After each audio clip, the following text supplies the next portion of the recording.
Oi, Thaís. Oi, Me ouvindo bem? tudo bem? Tá ótimo aí? Tá vendo direitinho? Tô sim, tô sim. Acho que estão todos nos vendo. Joia. A minha câmera hoje tá certa, né, Thaís?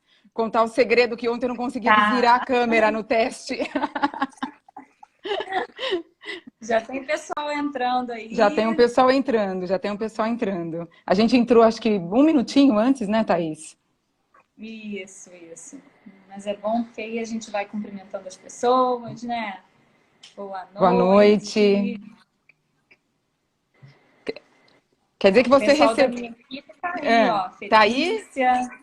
É, que bacana, ó. Legal.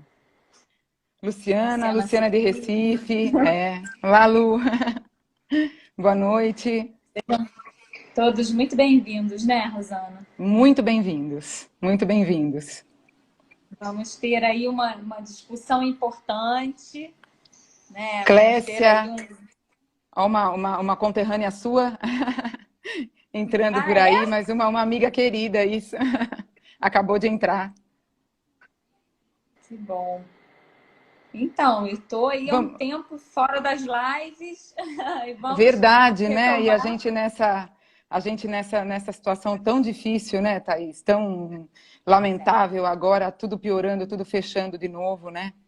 Essa é uma situação bem Exatamente, grave, que as pessoas se cuidem bastante. exatamente. Rosana, você vai fixar o título da live? Vou sim. Sabe fazer isso aí, por aí? Só um minutinho. Thaís, você sabe que eu tenho receio de eu derrubar. Ah, sim. Então a gente vai mencionando aqui. Tá bom, tá bom. Acho melhor a gente ir mencionando, que a gente já tá no horário, né? A gente pode iniciar, né? Então, vamos começar, gente. Hoje nós estamos aqui invertidas, na verdade, eu estou embaixo, que eu falei com a Rosana que eu achei ótimo, porque ela vai ficar aí com o rosto livre para para poder falar bastante com a gente sobre esse assunto, né, de adaptação curricular, sobre quando a adaptação curricular de fato ela se torna inclusiva ou quando ela se torna um meio de exclusão, né, Rosana? E isso não é algo difícil de acontecer. A gente vai Sim. conversar um pouquinho sobre isso, E né? precisamos conversar sobre isso, né, Thaís? Precisamos, né? Emergencial. Muito. Cada vez mais a gente entender qual é o processo de inclusão que funciona, que tem uma efetividade na sua execução, para que a gente consiga realmente ter aí uma educação, como você fala, né, Rosana, para todos, Para igual, todos, o eu acho que. máximo igualitária possível. E olha que é uma necessidade que vai ser, já era emergencial. O que dirá agora, depois de toda essa situação, e que nós sabemos como as nossas crianças vão voltar cognitivamente, emocionalmente. Então, eu acho que essa educação para todos nunca deixou de ser tão emergencial a gente entender o ambiente educacional dessa forma, né, Thaís? É Exato. emergencial.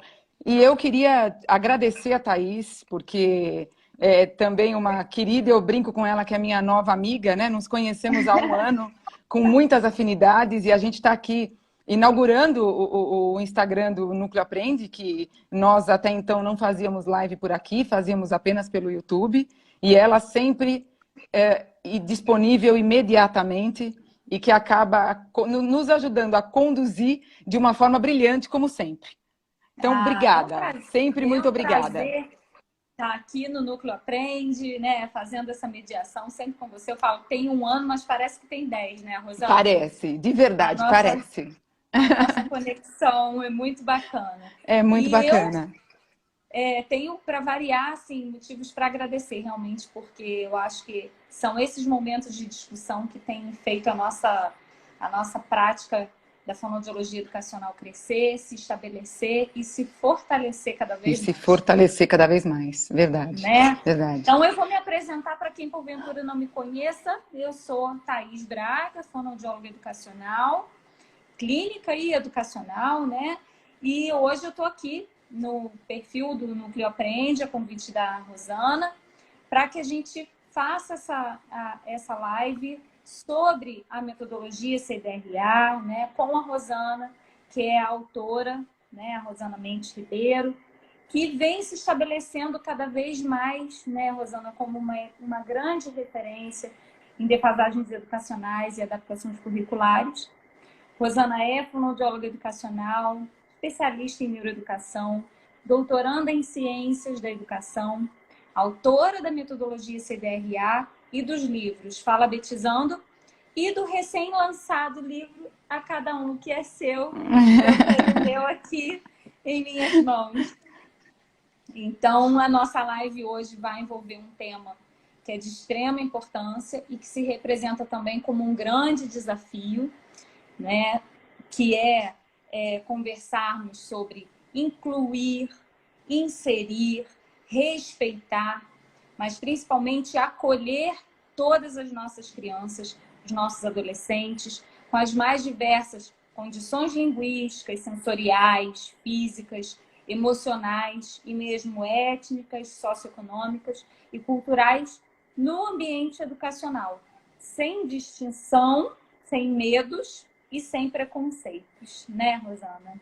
Eu acho que essa palavra medos, né, Thaís, é o que muitas vezes move os nossos educadores frente a esses desafios tão complexos, quando se trata em entender esse universo diverso numa atuação de cunho pedagógico. Eu acho que isso que a gente tem que reforçar cada vez mais, essa condição de que o professor tem de assumir aí o seu papel frente a esse grupo heterogêneo, independente das dificuldades ou dos déficits que essas crianças possam vir a apresentar. Eu acho que essa é a nossa missão hoje, discutir um pouquinho sobre isso, né, Thaís? Eu acho que a palavra medo, né, ela é muito pertinente, porque a gente vê muitos professores com muito receio e com muito medo, muitas vezes, de atuar, né?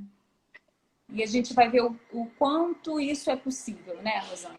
Quanto é possível isso acontecer, né? Sim, então, primeiramente, antes da gente entrar no assunto central dessa live, que foi muito interessante, que desde a divulgação, nós começamos a divulgar no sábado, já foi já houve uma mobilização realmente por parte das pessoas em relação a, nossa, que excelente tema, isso precisa ser discutido, né? Então, antes da gente entrar realmente nessa questão da adaptação como sendo inclusiva ou exclusiva, no sentido da exclusão mesmo. Sim, no sentido da exclusão. Eu queria que você apresentasse de um modo assim, mais sucinto a metodologia CDRA, para quem porventura não conheça, né, ainda, os objetivos que a metodologia tem e a aplicabilidade prática a qual ela se propõe. Joia. Eu acho que a gente sempre inicia nesse formato explicando um pouquinho o que é a metodologia, porque temos muitas colegas, muitas amigas que a gente está vendo entrar, né, Thaís? Super agradável. Márcia está aí também. A Márcia acabou de acenar. Obrigada pela presença de todas vocês. De todos vocês, a gente costuma falar de todas. A gente tem uma mania de achar que só tem mulher na área, né, Thaís? Normalmente sim, mas... né? A gente precisa tomar cuidado com isso. Mas eu acho que é sempre importante a gente explicar um pouquinho, resumidamente, o que é a metodologia, né? A metodologia CDRA, hoje, eu digo hoje, porque hoje ela tem o D. Ela se chama Classificação Digital para Reenquadramento de Aprendizagem. Ela ganhou o D há muito pouco tempo, porque até então ela era CRA, Classificação de Reenquadramento de Aprendizagem, porque nós não tínhamos a metodologia no formato digital, como nós temos hoje. Mas a base da metodologia, ela acontece em 3 pilares. O primeiro pilar é um processo de formação. Então, hoje, nós temos uma formação no formato EAD, né, em 96 horas, 12 módulos, onde todos os conceitos inseridos dentro da metodologia vão ser apresentados para os nossos professores. Não só a parte teórica, como também dinâmicas práticas. Eu tenho muitos depoimentos da metodologia, onde os alunos falam, meu Deus, essas dinâmicas foram transformadoras, porque essa situação de você se colocar no lugar do aluno e passar por uma avaliação original, sem adaptação, e por uma adaptação adaptada, é uma experiência sem precedentes. Então, a gente tem esse formato hoje dentro da nossa formação, além das nossas oficinas de confecção de material, de adaptação, de adequação curricular. Então, esse é o primeiro e fundamental pilar, formação. O segundo pilar é o mapeamento, que nós temos um protocolo, que é um questionário pontuado, aonde nós vamos mapear uma sala de aula em 4 níveis diferentes de aprendizagem. Nada mais é do que um protocolo, um documento, um instrumento que o professor vai ter a possibilidade de reconhecer o seu grupo heterogêneo, né? De reconhecer o terreno, na realidade, que ele está pisando, de reorganizar. E a possibilidade de também fazer a gestão da sala de aula dele, porque ele vai reconhecer esse grupo heterogêneo. Uma situação muito carente na nossa educação, né? Porque o professor, às vezes, ele vai começar a entender um pouquinho o grupo dele 3, 4 meses depois que as aulas já iniciaram. E quando você tem um instrumento como esse, você consegue planilhar e dizer para o professor: professor, aqui você tem crianças com aprendizagem completamente regularizada, você tem algumas crianças que estão tendendo a dificuldades escolares, você tem algumas crianças que estão ultrapassando a seara da defasagem, da dificuldade e entrando na linha do transtorno, e você tem as crianças que estão entrando na linha da deficiência. Não é diagnóstico. Por isso que o protocolo, ele se chama tendência A. Então, ele tem uma tendência à dificuldade, tendência a transtorno e tendência à deficiência. O protocolo, ele é preenchido por pais e por professores, para que ele chegue a esse resultado. E o nosso terceiro pilar: após o professor ter passado por uma formação, após ele ter o grupo heterogêneo dele mapeado, a gente não podia ir embora, né, Thaís? Então, aí a gente vem com a fase, sim, com a fase da intervenção. E aí é que entram as atividades e as provas adaptadas para os 4 grupos que foram mapeados durante todo o nosso processo do CDRA. Eu poderia descrever hoje a metodologia como uma metodologia que atende às diferenças significativas de alunos nas turmas regulares.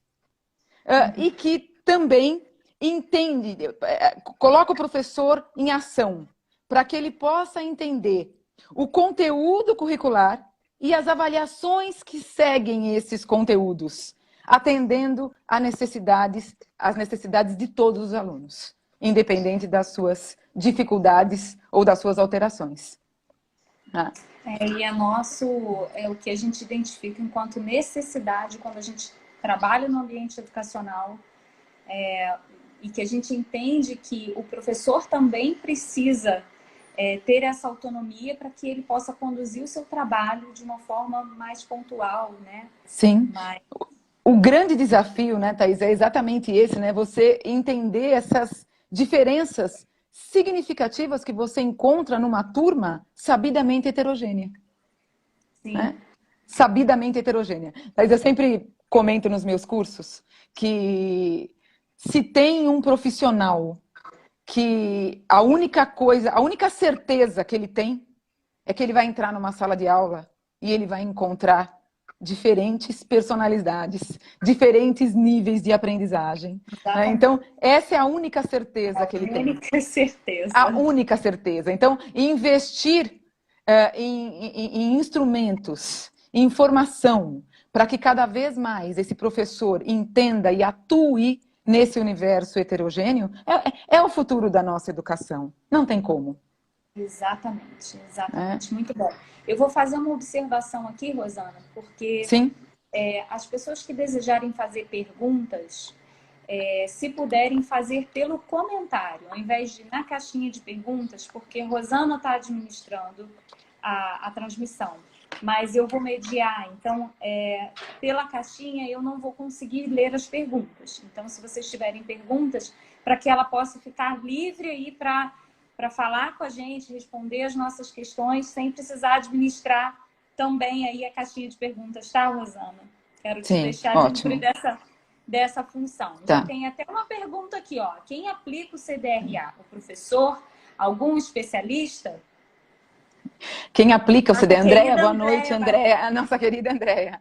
Quem Andréia, aplica, Simone quem entrando aplica o também. CDRA é o professor. O professor, ele por isso, o processo de formação ele é fundamental. Hoje, na plataforma CDRA, o professor, a escola ou o profissional, ele só terá acesso ao pilar número 2 e número 3 se ele tiver passado por todo o processo de formação.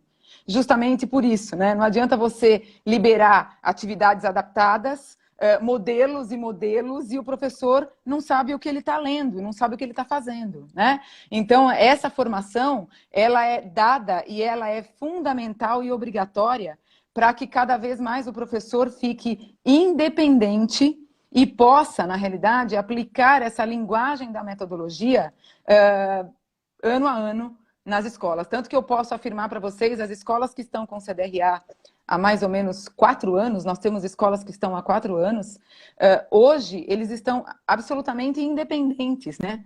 Você até vê uma outra linguagem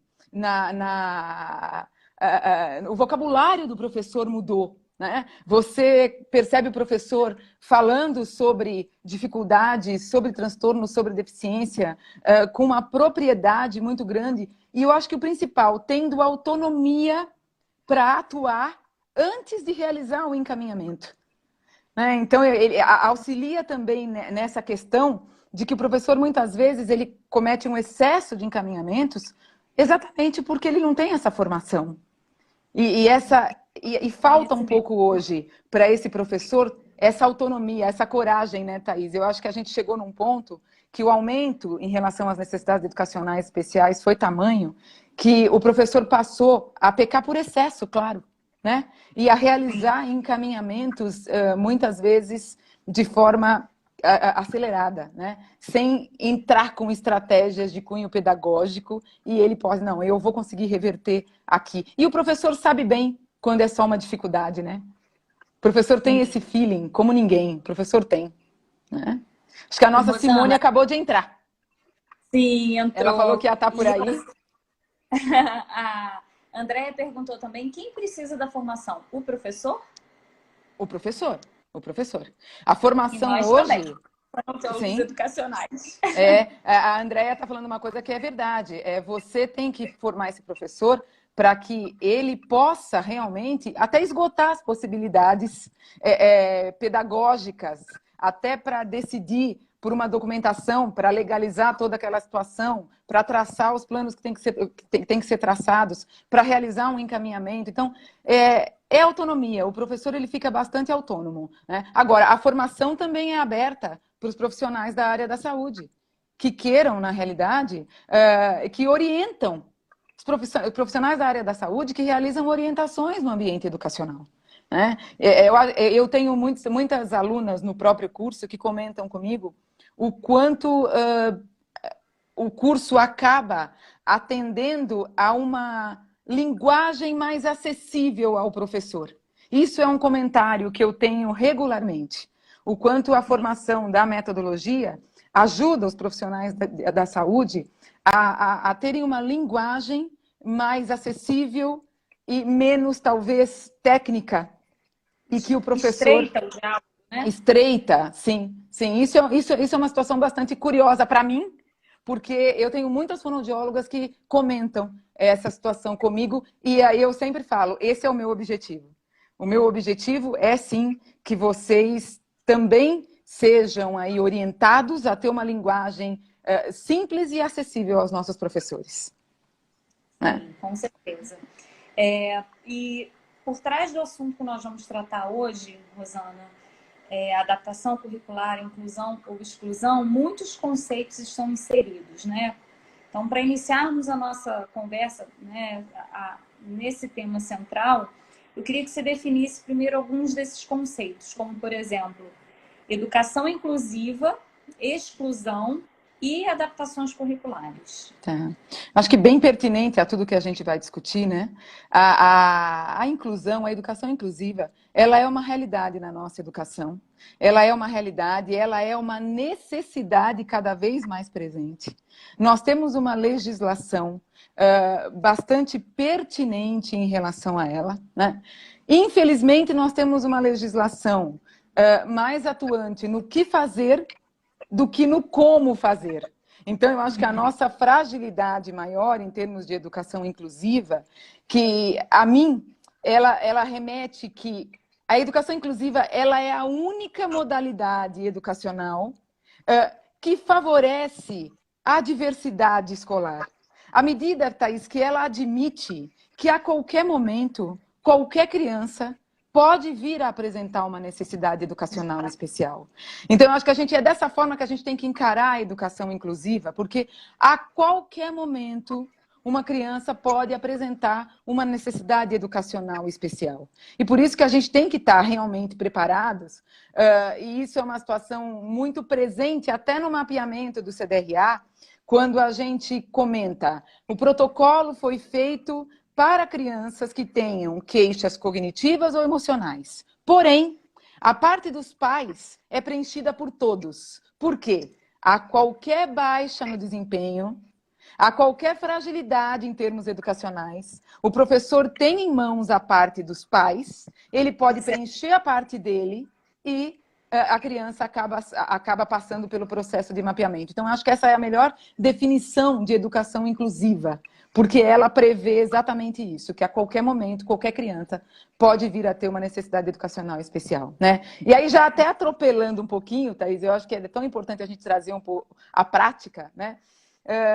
Eu tenho muitas alunas no curso, ou professores que me perguntam, mas uma criança que está passando por uma situação emocional delicada, eu poderia entrar com estratégias de adaptação curricular para prevenir o acúmulo de defasagem pedagógica? É claro que sim. Se essa criança está emocionalmente fragilizada e você já percebe uma baixa de desempenho, por que não começar a monitorar? Por que não começar a entrar com estratégias que vão fazer com que ela previna o acúmulo de defasagem pedagógica antes mesmo dele se instalar? Né? Isso é sensibilidade, né? Quantas crianças acabam se perdendo em termos de acúmulo de defasagem pedagógica porque não teve esse olhar sensível da adaptação curricular para situações, às vezes, muito difíceis que essa criança venha a passar, né? Então, para mim, isso é inclusão. Isso é a maior definição que existe. Esse acolhimento, né? De inclusão. E exclusão, eu acho que a exclusão, ela na escola, ela é a perda das janelas de oportunidades de aprendizagem, né? Eu tenho uma frase da Ângela, que eu tanto admiro, e eu assisti uma live dela esses dias, e eu até vibrei quando ela falou, né? O ambiente educacional, ele tem que ser feito por portas e não por paredes. E quantas das nossas crianças estão, na realidade, entre paredes? Essa é a melhor definição, para mim, que existe de exclusão no ambiente educacional. E ações relacionadas à adaptação curricular excluem. Eu sei que a gente vai discutir isso um pouquinho mais adiante da nossa live, mas é um alerta que a gente tem que fazer o tempo todo, né? É um alerta que a gente tem que fazer. A Mônica acabou de fazer um comentário sem que necessariamente a gente necessite de um laudo. Verdade. Educação inclusiva, ela é de cunho pedagógico. A qualquer baixa de desempenho, a qualquer percepção que o professor tenha e que ele precise entrar com estratégias diferenciadas, ele tem total autonomia para isso. E ele tem que fazer. E é algo fundamental isso, porque a gente tem a nota técnica, né, que ampara em relação a isso, um documento mesmo. Sim. E as pessoas continuam exigindo laudo, né, e qualquer tipo de documento comprobatório de que aquela criança esteja passando por algum momento que, como você mencionou, a qualquer momento ela pode estar suscetível a.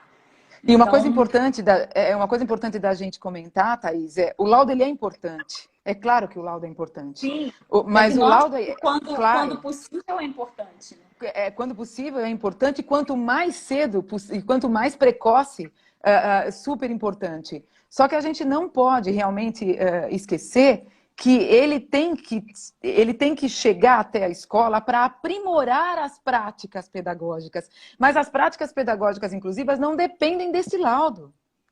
Então, essa é uma situação que a gente tem que pontuar o tempo todo. Quantas vezes a gente entra em escolas que o professor, ou o coordenador, ou o diretor comenta conosco, mas eu já encaminhei, eu estou aguardando o laudo. Eu sempre lanço a minha pergunta, e quando o laudo chegar, como é que vai ser?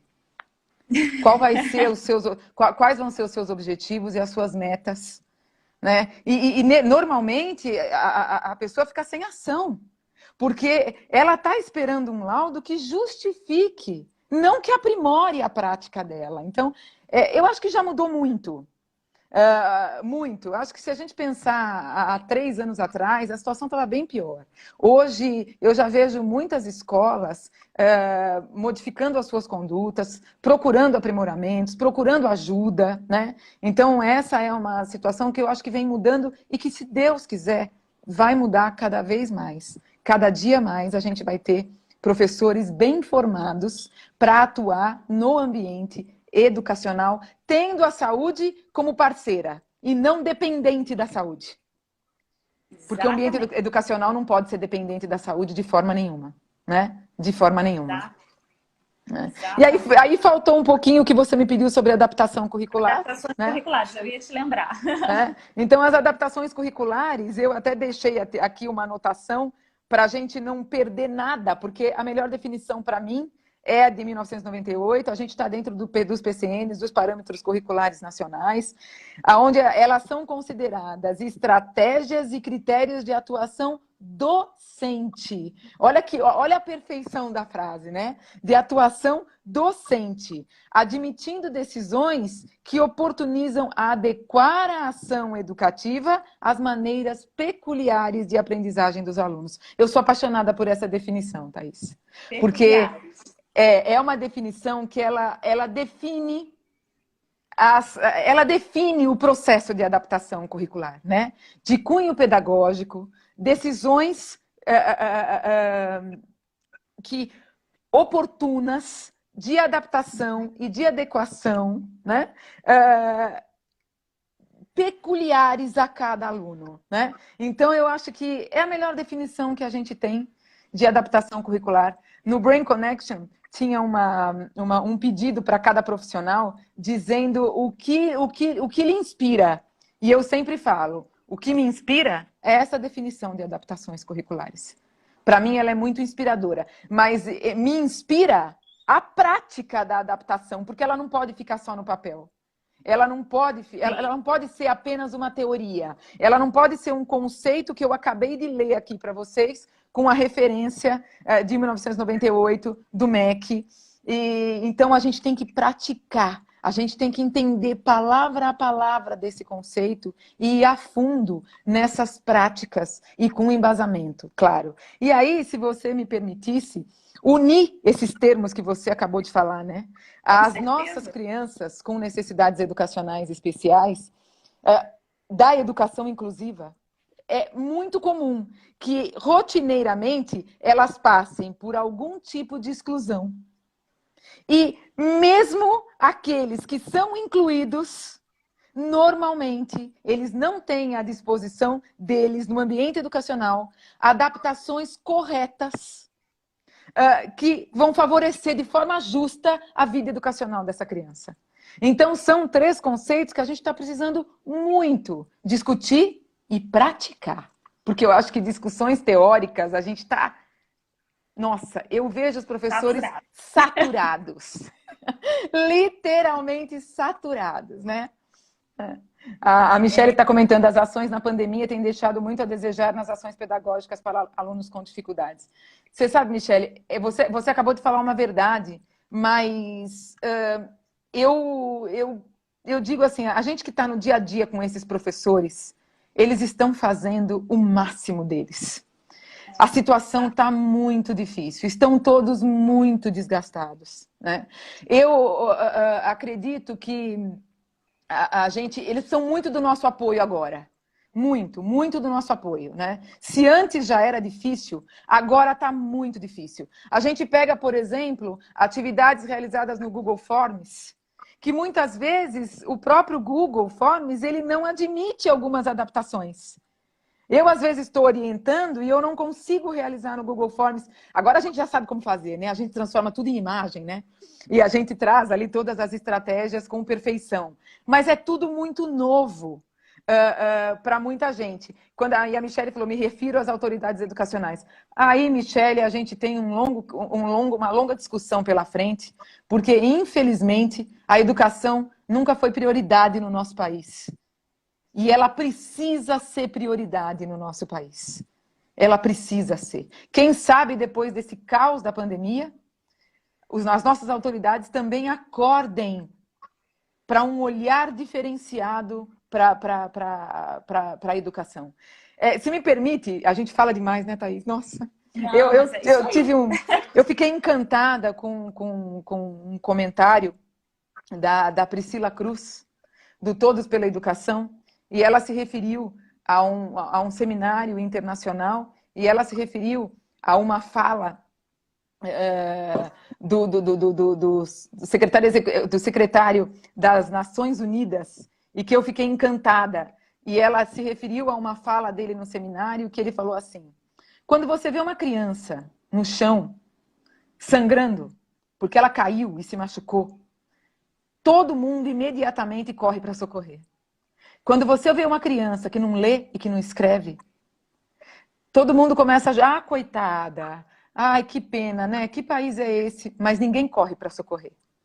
Então, eu acho que é essa mentalidade que tem que ser mudada. Eu achei tão linda essa fala dela, e eu acho que a gente tem que pensar exatamente desse formato. Nós precisamos intervir. A gente precisa começar a unir forças para que a gente possa socorrer a educação. A educação precisa de socorro, com certeza. Né? Exatamente. Então vamos continuar aqui, que chega a dar uma, né? Chega a dar uma... Uma angústia, né, Thaís? Uma angústia. Estamos todos muito angustiados, cansados, né?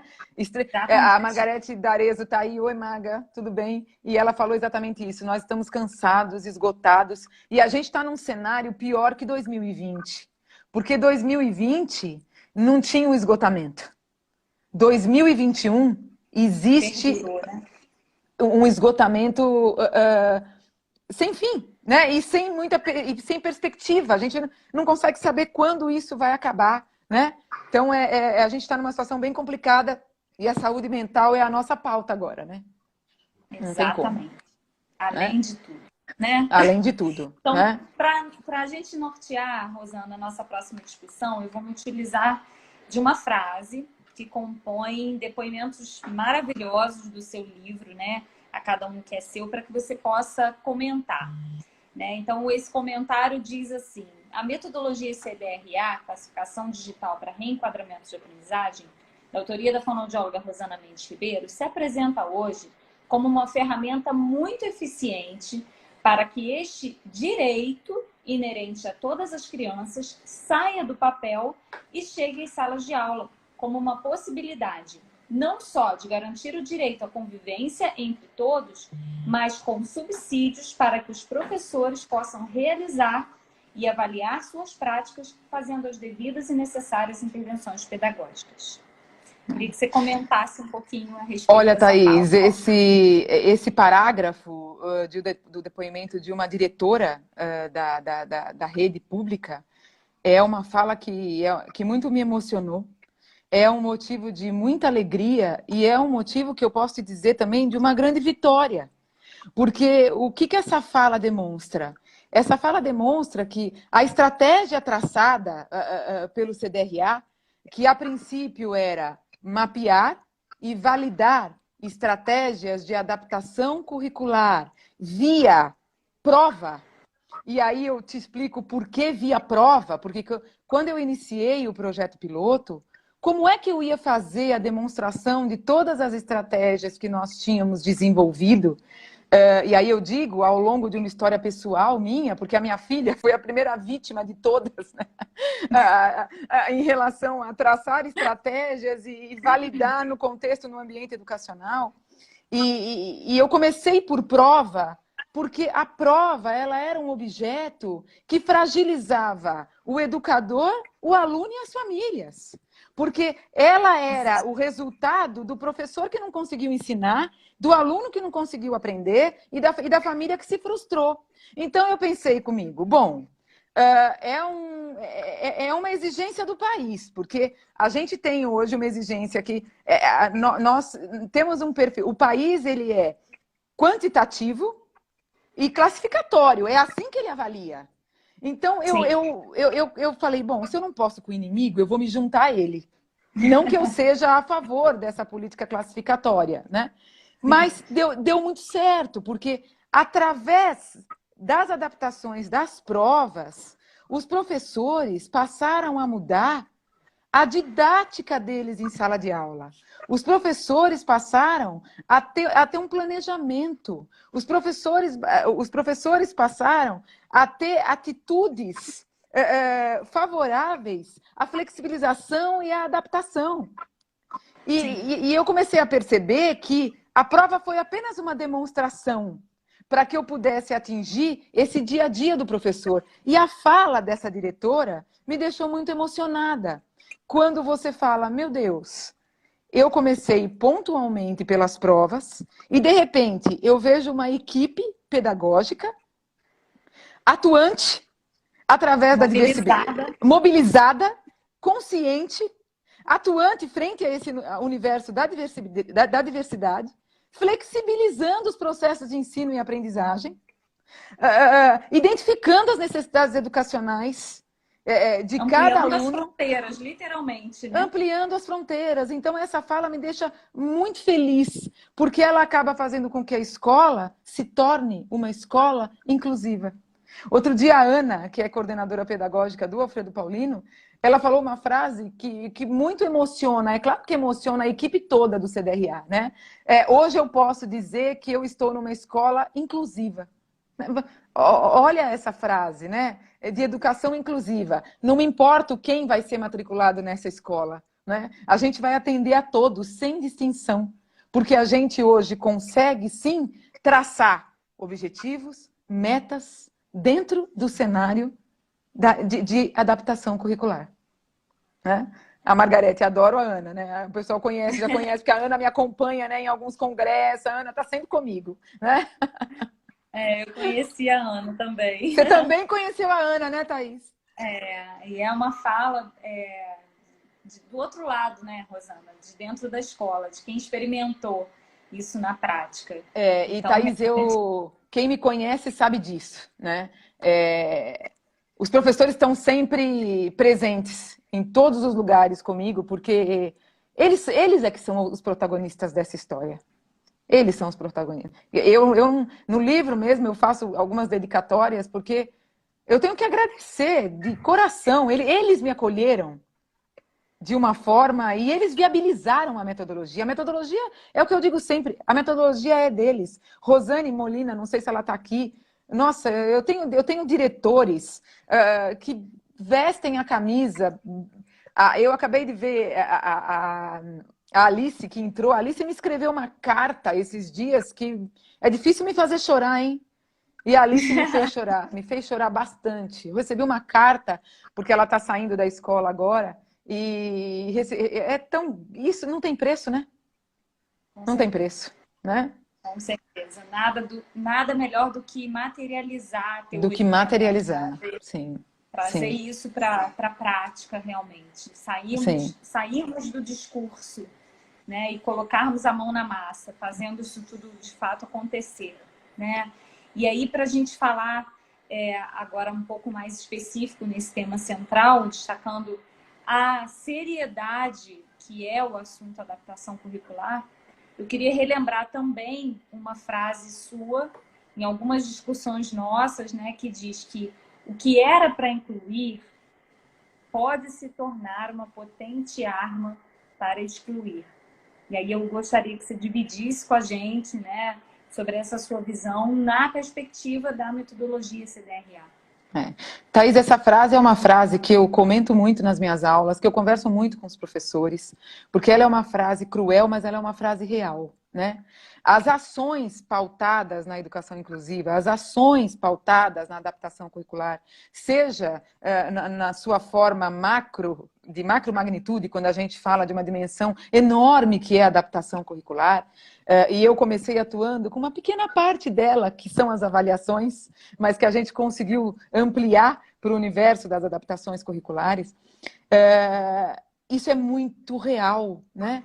Ações irresponsáveis em relação a adaptar, adequar, acomodar, suplementar, né? Enfim, inúmeros conceitos envolvidos. Ações irresponsáveis desse tipo se torna uma potente arma de exclusão para as nossas crianças. E eu diria mais, eu completaria essa fala dizendo: o ambiente educacional, ele é sim responsável pela saúde mental de uma criança. Eu teria aqui inúmeros casos para a gente comentar aonde o ambiente educacional arrasou a saúde mental de um aluno. Eu tenho um exemplo que eu sempre comento nas minhas aulas, nas minhas lives, de um adolescente que ficou conosco no ambiente do núcleo, sendo acompanhado pelos profissionais da área da saúde e da área educacional, que ele tinha dislexia. E ele trouxe uma fala que eu jamais vou esquecer, e é o maior exemplo de que você não ser atuante com responsabilidade. E aí eu particularizo, sim, nesse ambiente macro da adaptação curricular, arrasa com a saúde mental de uma criança. Ele falou para a gente assim: ser taxado de anormal e não poder realizar as mesmas atividades que os meus amigos em sala de aula tirou o direito de me sentir saudável naquela escola. E eu adoeci. Olha essa frase. Então, o problema desse adolescente não era mais a dislexia. O problema dele era todas as comorbidades que vieram com esse ambiente educacional inadequado. E esse menino já chegou para a gente deprimido, com situações que iam muito além. Se a dislexia tivesse sido encarada com o planejamento, com a responsabilidade que existe atrás de um planejamento de objetivos e de metas em função das adaptações e das adequações que deveriam ter sido realizadas, com certeza ele não chegaria ao nível de depressão que ele chegou, né? Um outro exemplo que os meus alunos falam que é tão concreto e que eles trouxeram quando a gente está conversando sobre saúde mental e ambiente educacional, tão pertinente ao tema adaptação curricular, é o exemplo daquele nosso velho e bom filme, Como Estrelas na Terra, né? Aquele menino, toda a saúde mental dele foi retirada no ambiente educacional, né? E foi devolvida lá. Exatamente. Porque o ambiente educacional, ele é prioridade na vida de uma criança. Ele é muito importante, ele é o centro, né, muitas vezes, da vida de uma criança, né? Se ela não é aceita ou se ela não vai bem no ambiente educacional, à volta dela, nada vai bem. Então, esse ambiente educacional, ele é muito responsável, sim. Né? Aí ele tem esse poder, né? E essa responsabilidade, né, Thaís? Elevar ou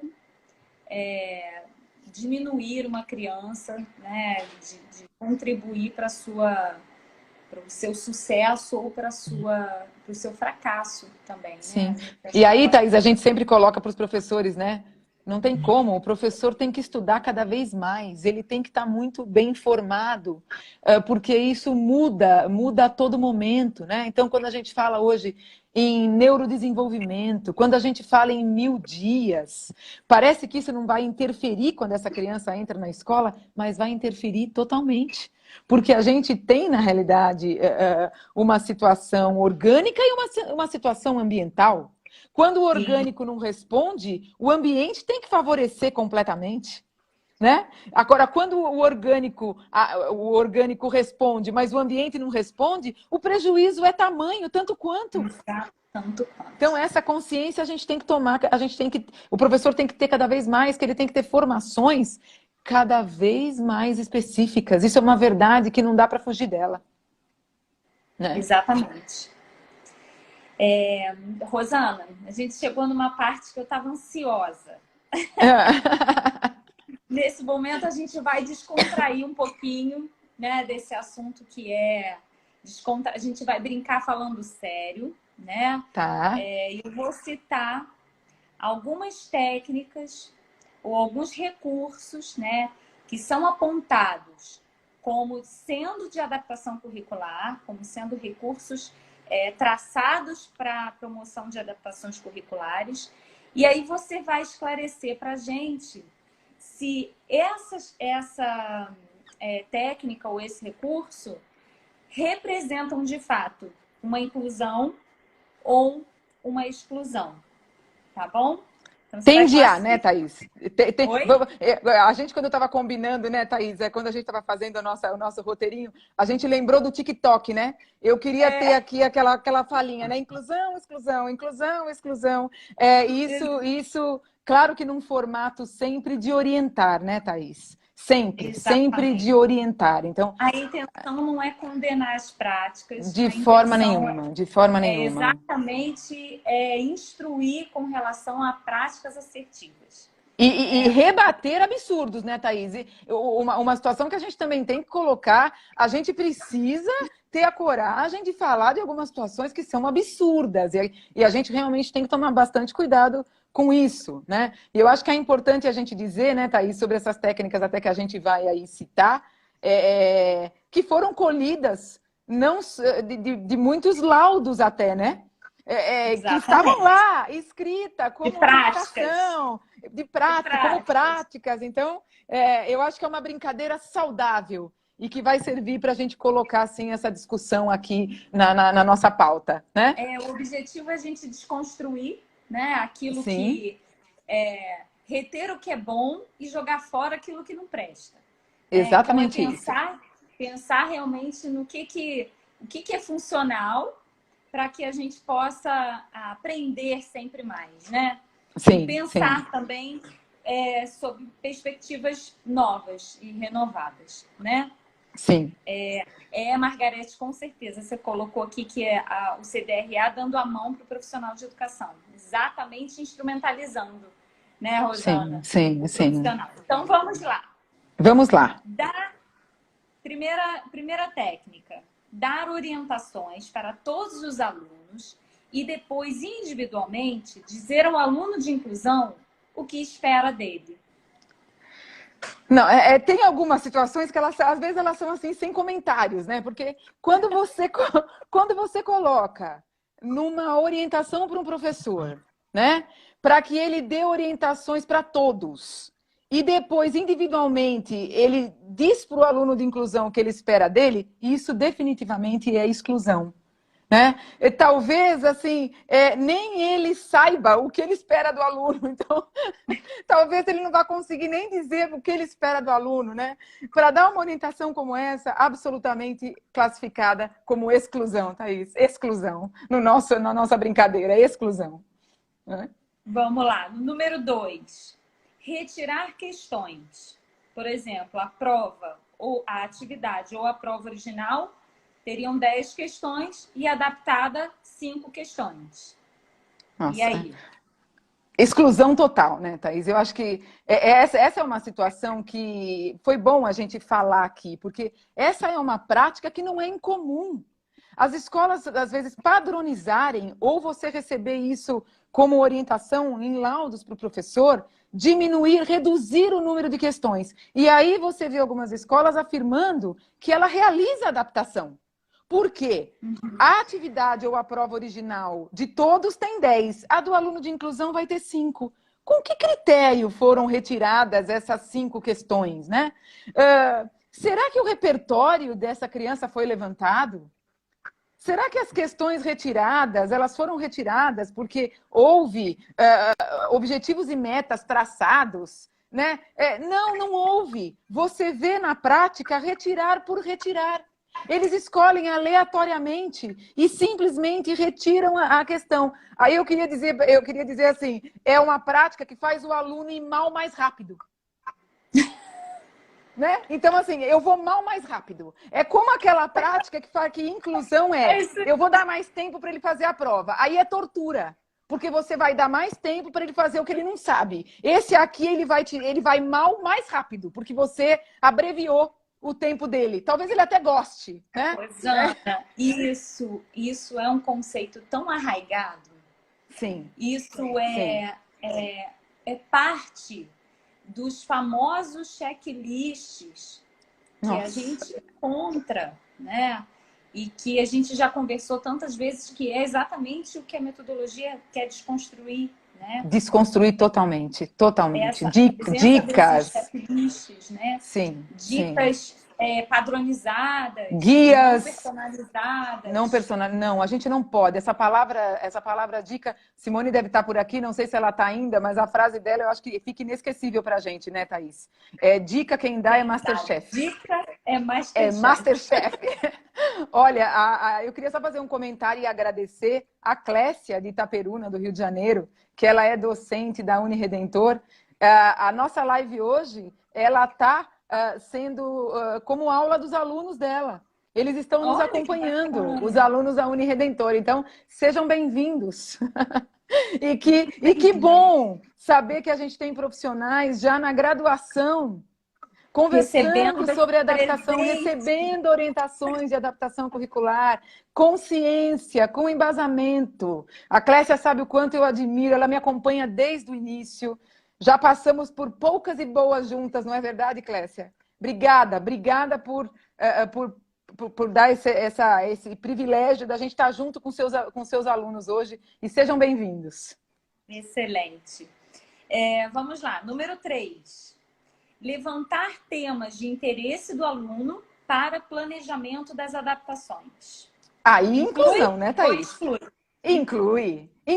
É claro que inclui, né? Inclusive, a metodologia CDRA, nesse lançamento do A Cada Um o que é Seu, e no curso que a gente dá de aprimoramento, é uma das técnicas, né, que a gente chama de personalização. Né? Que, na realidade, o que a gente está trazendo? Rede de interesse.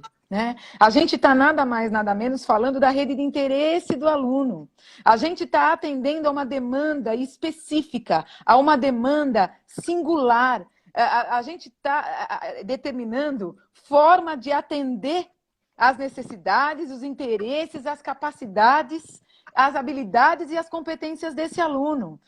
E o que você vai melhorar? Você vai melhorar vínculo com a aprendizagem. Você vai melhorar o foco atencional desse aluno. Você vai privilegiar autonomia, autoconfiança e com consequente melhoria, porque aí a literatura, a gente já está respaldada na literatura, e você vai ter melhoria até na compreensão e no engajamento do aluno. Aí sim é uma técnica que a gente chama de inclusão e não de exclusão. Muito bom. 4. Adotar livros de séries anteriores devido ao não acompanhamento do conteúdo programado. Vamos gritar! Isso é muito comum, né, Thaís? A gente e eu estou tentando ler. Assim. Isso é muito comum, né? A gente ouvir. Infelizmente, assim, a criança está no 6º ano do ensino fundamental 2, ela não acompanha o conteúdo que foi programado para aquele ano letivo, e aí o professor lança aquela ideia, ou o profissional, o que é muito mais triste, porque a gente também ouve isso de profissionais que fazem orientação para as escolas.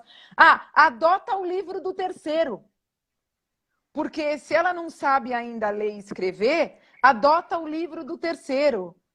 Gente, pelo amor de Deus. Se ela não aprendeu no 3º, não é no 6º, usando um livro de 3º, que ela vai aprender e ela vai se sentir absolutamente excluída. Ela tem uma idade cronológica a ser respeitada.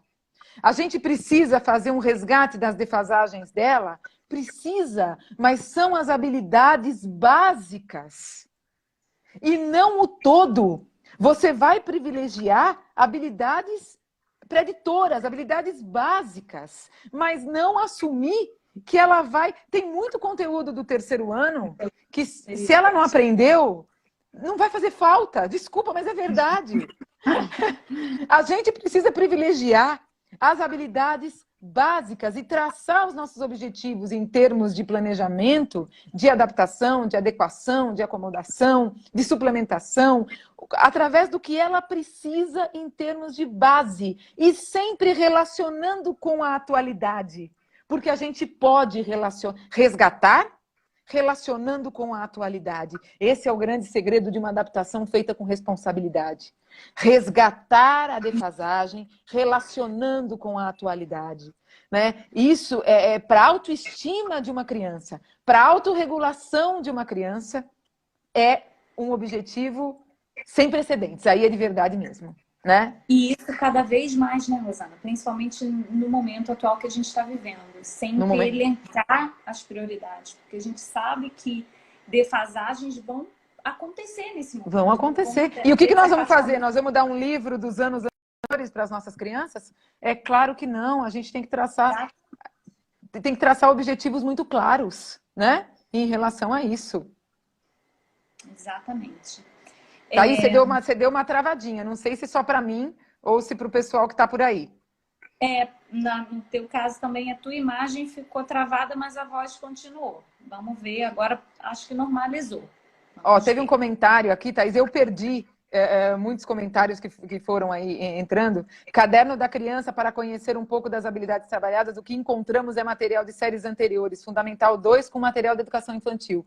É verdade isso, é verdade. E aí essa idade cronológica, como é que a gente não leva em conta a idade cronológica dessa criança? Você pode até estar trabalhando habilidades básicas da educação infantil, quando você está à frente, por exemplo, a uma deficiência. Só que você vai trabalhar num formato que você vai respeitar a idade cronológica daquela criança.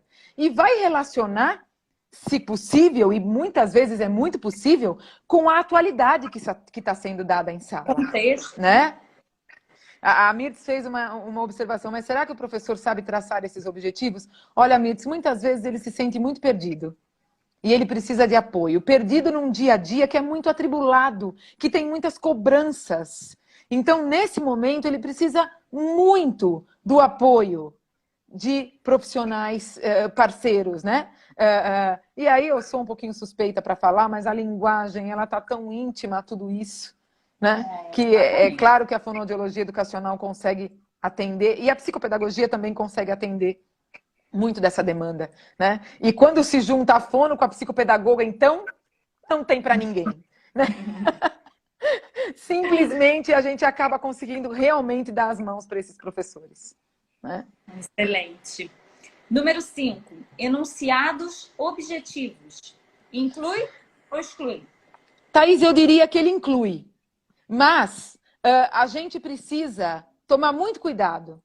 Porque quando você põe numa orientação, professor, utilize-se de enunciados objetivos, você precisa entrar um pouquinho mais a fundo nessas orientações.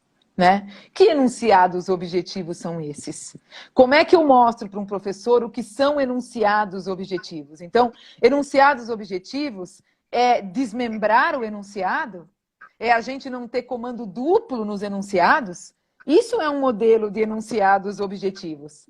É a gente fazer um enunciado se utilizando de verbos apenas no imperativo? Aonde a criança pode já se familiarizar com circule, ligue, assinale, fazendo até uma alternância em termos de modalidade das questões, né? Então, inclusão? É inclusão, mas a gente precisa tomar um pouquinho mais de cuidado para que a gente tenha, para que a gente especifique um pouquinho mais essas objetividades de enunciado com o embasamento, com ciência, né? Sempre justificando o porquê você, na realidade, está indicando essa objetividade de enunciados e de que forma, né? Trazendo à tona o trabalho com automonitoramento, o trabalho com controle inibitório, o trabalho com a flexibilidade mental, o trabalho com a memória operacional, com armazenamento, com controle de instrução, com linguagem. Olha quanta coisa inserida no contexto de um simples enunciado objetivo. E, às vezes, quando você dá uma orientação dessa, professor, utilize-se de enunciados mais objetivos. Ele não sabe por quê. Como? E por quê? Como e por quê? O que é que eu estou trabalhando? Eu estou aumentando o vocabulário do meu aluno?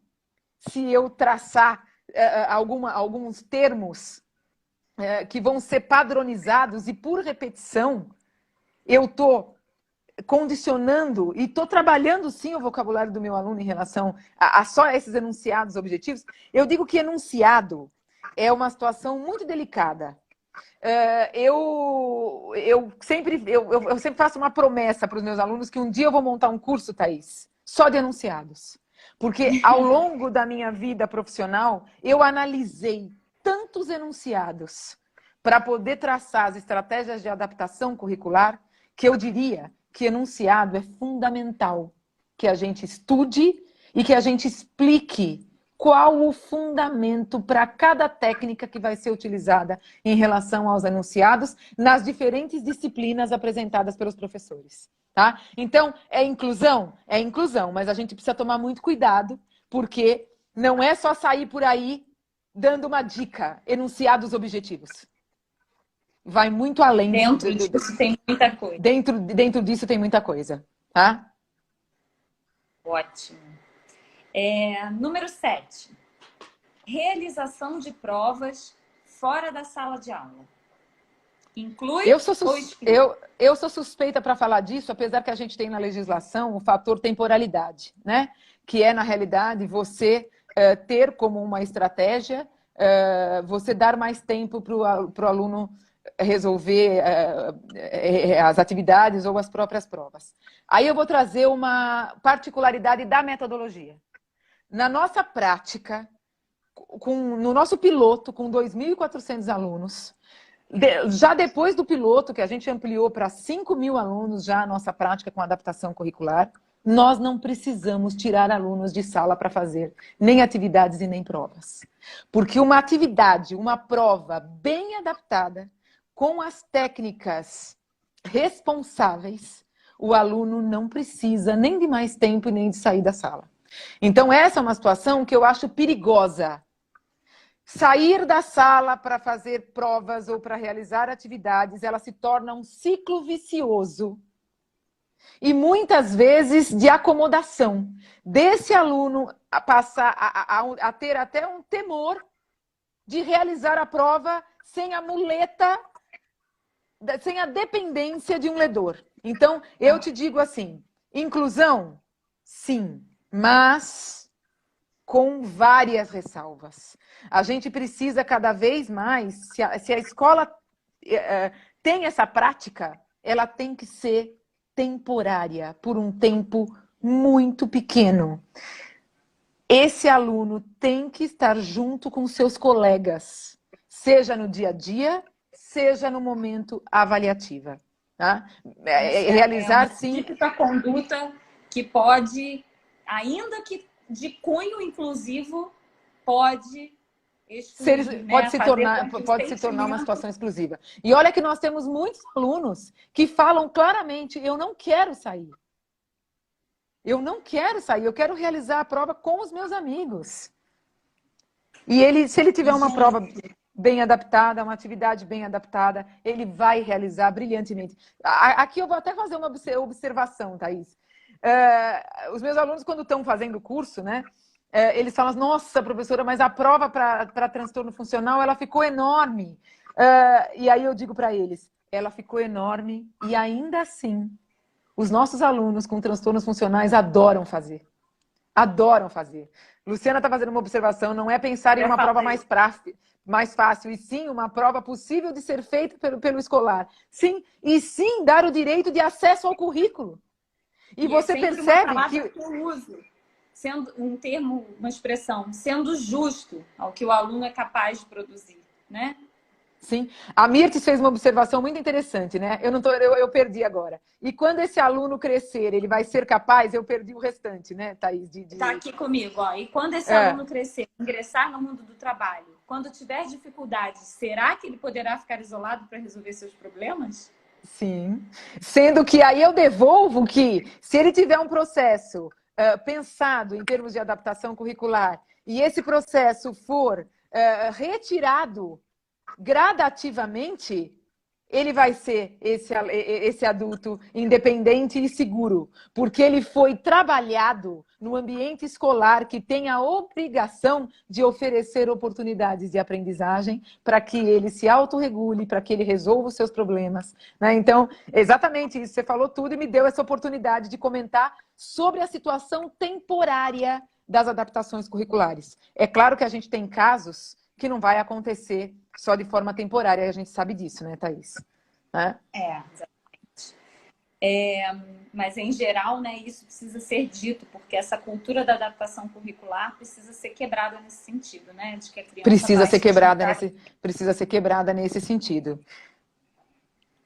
Número 8. Destaque para palavras consideradas chaves. Olha, Thaís, essa é a inclusão, né? A gente ouve muito como orientação, muitas vezes como dica, destaque para palavras consideradas chave. Eu volto nos enunciados objetivos. Ok, classificamos como uma orientação inclusiva? Classificamos, mas, de novo, tem muita coisa aí por trás, né? Você vai destacar essa palavra considerada chave como? De que cor? Em que momento? Qual é o objetivo? Qual é o objetivo disso para quem tem apenas uma dificuldade? Qual é o objetivo disso para um disléxico? Qual é o objetivo disso para um TDAH? Qual é o objetivo disso para um autista? E qual é o objetivo desse destaque para um deficiente? A mesma técnica tem objetivos diferentes. E o professor precisa saber disso, para que ele, na realidade, consiga monitorar o aluno, perceber se a técnica favoreceu ou não esse aluno e para que ele possa retirar essa técnica. Ou até que essa técnica possa ajudá-lo a, por exemplo, a criança ter uma fluência de leitura maior. Então, é essa situação que, claro, a gente levaria aqui... um ano de curso, né? Alegra, Thaís, não, é um ano de curso. Então, venham comigo para a gente discutir exatamente tudo isso, todo esse embasamento que tem por trás da revolta das dicas, né? E sim, a gente tem que dar orientação, gente. Não é dica, não, é orientação o tempo todo, né? Então, vamos lá. Número 9. Imprimir atividades e provas em papel reciclado. Esse foi um dos maiores absurdos que eu já ouvi na minha vida, como se fosse uma situação que vai ser usada como solução. E o pior, né, Thaís, é achar que eu adapto a atividade e prova, eu imprimo tudo em papel reciclado. Está se falando aí em contraste, né? Em cor, em contraste da letra com o papel. Algum sentido tem, mas está muito longe dessa situação de você dizer eu vou representar uma estratégia de adaptação curricular, eu imprimo em papel reciclado. Então, exclusão, ok? Classificada como exclusão. Né? Taxativo em vermelho. Número 10. Dou bastante atividade de pintar e contar. Ele gosta de fazer. Nossa, a gente ouve muito essa frase, principalmente quando a gente está frente às crianças com deficiência intelectual, né? E eu acho que o pior dessa frase a gente tem que devolver a pergunta para o professor. Quais objetivos você pretende alcançar? Quais as metas que você traçou? Né? E de que forma você pretende explorar todo o potencial dessa criança? Ele não está na escola a passeio. Né? Ele não está na escola para ser uma criança que está ali para ser distraída. Porque esse tipo de afirmação é a típica afirmação, e aí eu digo para você porque eu posso trazer pessoalmente. Eu passei muito por isso. das escolas justificarem, mas ela está bem aqui, ela pinta o tempo todo, olha como ela fica bem. Para pintar, ela podia ficar em casa. Que eu teria uma variedade muito maior, talvez eu fosse um pouco mais criativa em tudo que davam para ela pintar. Ela precisava ter direito de acesso ao currículo dentro do potencial dela. E isso só se faz através de um plano muito bem traçado e de adaptações, adequações, acomodações, suplementações muito responsáveis. Então, de exclusão total, Thaís. Total. Né? A Mônica falou bem. Ele não está ali para socializar. Né? Essa valorização da sociabilização do deficiente intelectual já caiu. Isso é passado. Né? Isso é, sim, muito mais. É muito mais do que isso. É claro que a gente não vai excluir. São modos de aprendizagem. Né? Isso é aprendizagem, não é só conteúdo. Existem inúmeras aprendizagens que têm que ser valorizadas dentro da escola e a socioemocional está entre elas. Né? Mas o currículo está na pauta. Né? O conteúdo programático está na pauta. E está na pauta para todos. Para todos. Isso é um fato. Né? Thaís, você sabe que a gente já ultrapassou todo o nosso limite aqui de tempo, né, Thaís? Né? Então, mas a gente vai caminhar agora para o final, porque o papo, quando é bom, é assim, dura e a gente não vê passar. Então, olha, eu acabei de ver um comentário aqui de uma colega. Oi, Inês, tudo bem? Uma colega formada comigo que está à frente de um lindo trabalho para deficiência intelectual e ela falou exatamente isso. Escola igual socialização para DI é uma dura realidade. Uma dura realidade que tem que ser cada vez mais quebrada. E é uma pena mesmo, é uma pena. Né? Vamos lá, vou deixar você fazer a nossa... Vamos lá. E aí, Rosana, esse mês você está iniciando mais um curso da metodologia CDRA. Vai começar no próximo dia 27, do qual eu já estou inscrita em modalidade online pela Fonotrade, no Rio de Janeiro. E aí a gente aproveita aí para convidar também a todos que desejarem participar, né, entrarem em contato aí com a Fonotrade pelas redes sociais, com a Alegra. E a gente sabe, Rosana, que as suas turmas, elas têm um perfil bastante heterogêneo. Falando em heterogeneidade, né? Falando em heterogeneidade. Aliás, eu adoro as minhas turmas. O primeiro dia é encantador, porque eu tenho um grupo absolutamente heterogêneo comigo, né? E isso é muito enriquecedor para todos os envolvidos, para todos, né? Para todos os envolvidos. E aí é heterogêneo exatamente porque é composto por professores, por coordenadores, né? Equipe diretiva, né? Diretores escolares e também, claro, nós, profissionais de saúde, médicos, né? Como tem uma neuropediatra numa turma atualmente, fonoaudiólogos, clínicos e educacionais também, né? Psicopedagogos. E lendo o material que você me enviou e o livro também, propriamente, eu tive a oportunidade de dar de encontro assim, com depoimentos, alguns depoimentos de alunos do curso. E eu gostaria de citar alguns que eu selecionei aqui e eu gostaria que você comentasse, tá? Esse curso me trouxe o real conceito da prática de adaptar, uma experiência de imersão, um exercício de empatia com os alunos, independente das suas dificuldades. Um outro que partir da avaliação para a intervenção, apoio sem precedentes, aprender a avaliar foi fundamental para traçar metas e objetivos para a minha sala de aula. Um outro, do embasamento teórico para a aplicação de cada estratégia prática de adaptação curricular, amando.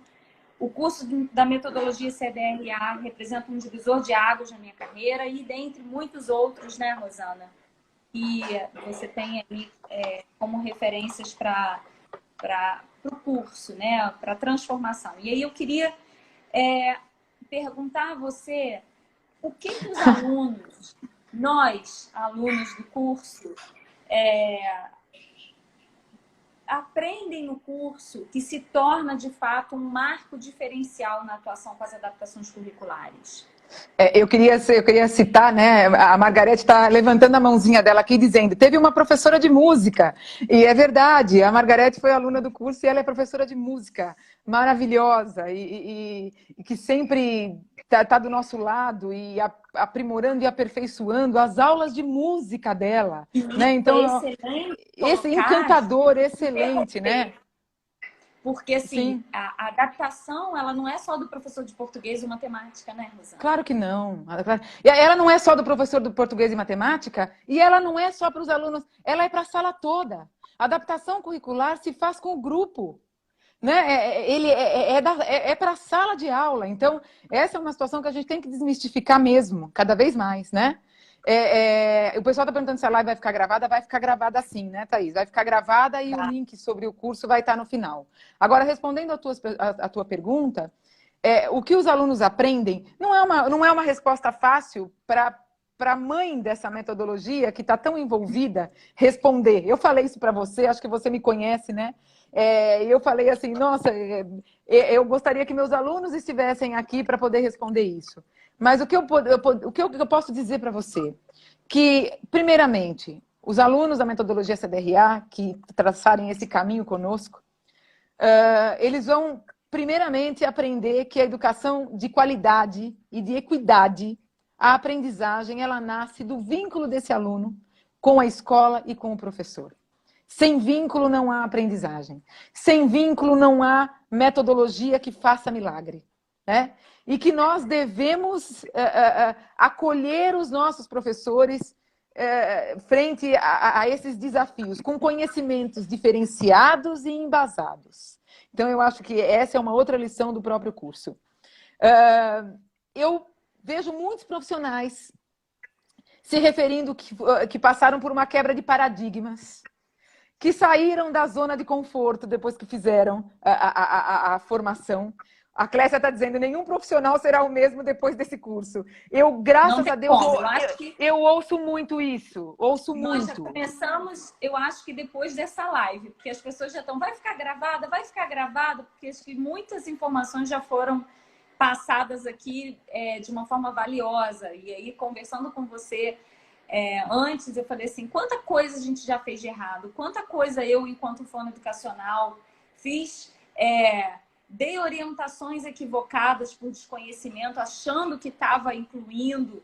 Quantas vezes com os meus pacientes, clinicamente falando, e eu acho que isso não é assumir isso não é uma falha.